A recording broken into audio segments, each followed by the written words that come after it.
Salut tout le monde et bienvenue dans cette nouvelle leçon. Comme vous savez, dans la langue française, les phrases peuvent être classées selon différents critères. On peut considérer une phrase selon son type, ça veut dire s'il est déclaratif ou interrogative ou exclamative ou injonctive, etc. Ou s'il est verbal ou nominal, ça veut dire non verbal, ou bien s'il est simple ou complexe, comme il est également possible de prendre en compte sa forme. Comme nous allons vu dans la leçon numéro 5, la forme de la phrase peut être positive ou négative. Exemple, je vais à la mosquée, c'est une phrase qui est positive.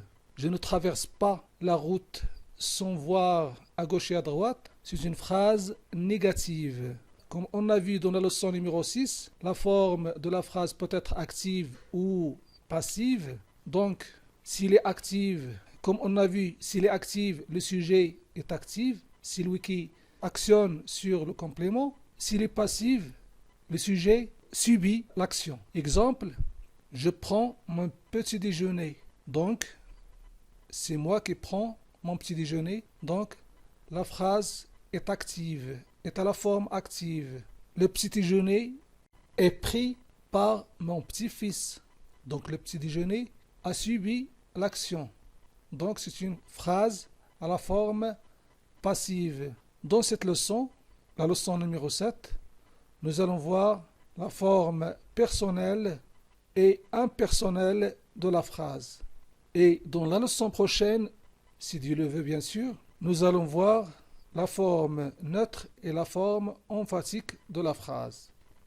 Donc, soyez les bienvenus dans votre chaîne Français, apprendre le français, grammaire, orthographe, la phrase française, cours numéro 7, la forme personnelle de la phrase et sa forme impersonnelle. Alors, dans ce cours, nous allons différencier entre la forme personnelle de la phrase et la forme impersonnelle de la phrase. Examinons ces exemples. Comme vous voyez, il est bon de respecter la nature. C'est une phrase qui est correcte. Elle commence par un majuscule et se termine par un point. Elle a un sens. Donc, c'est une phrase qui est correcte. Donc, qu'est-ce qu'on doit observer? On a un sujet qui est la troisième personne du singulier, il, le pronom il, le pronom sujet il, le pronom il. Donc, il, c'est lui qui est bon de respecter la nature. Alors, qui est-ce qui est bon de respecter la nature? On ne le connaît pas, on ne le sait pas. Donc, il ne représente rien, ne représente pas un sujet bien précis. Donc, cette phrase, on peut dire qu'il est impersonnel. Il est bon de respecter la nature. On va essayer de la rendre personnelle. Le respect de la nature est bon. Donc, qui est-ce qui est bon? C'est le respect de la nature. Qui est-ce qui est bon? C'est le respect de la nature. Maintenant, on sait le sujet. Il est bon. Qui est-ce qui est bon? C'est le respect de la nature. Donc, c'est une forme personnelle de la phrase. Le respect de la nature est bon. La forme impersonnelle de cette phrase est il est bon de respecter la nature. Le troisième exemple, il faut appeler les gens par leur nom. Alors, qui doit appeler les gens par leur nom? On ne le connaît pas, on ne le sait pas. Qui est-ce qu'il faut appeler les gens par leur nom? Donc, il n'existe pas. Donc, c'est une forme impersonnelle. Pourquoi c'est une forme impersonnelle? Parce qu'on a utilisé le verbe falloir.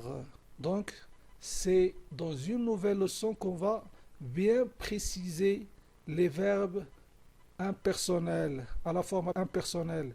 Donc, on essaiera de vous donner des critères qu'on doit observer pour bien connaître la forme impersonnelle de la phrase. On généralise.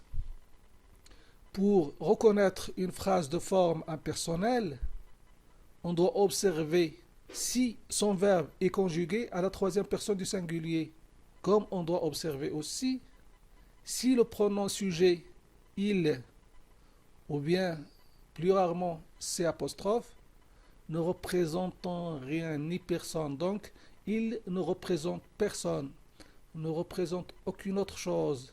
Donc, on ne sait pas le sujet qui fait l'action. Dans ce cas, on peut dire que la phrase est à la forme impersonnelle. Deux choses qu'on doit vérifier. Le verbe doit être conjugué à la troisième personne du singulier. Le pronom sujet il ou bien c'est apostrophe ne représente personne, ne représente rien. Et merci pour votre attention. Mais avant de vous quitter, je vous demande de donner des exemples de la phrase impersonnelle dans les commentaires. Et à bientôt pour la leçon numéro 8. À la prochaine.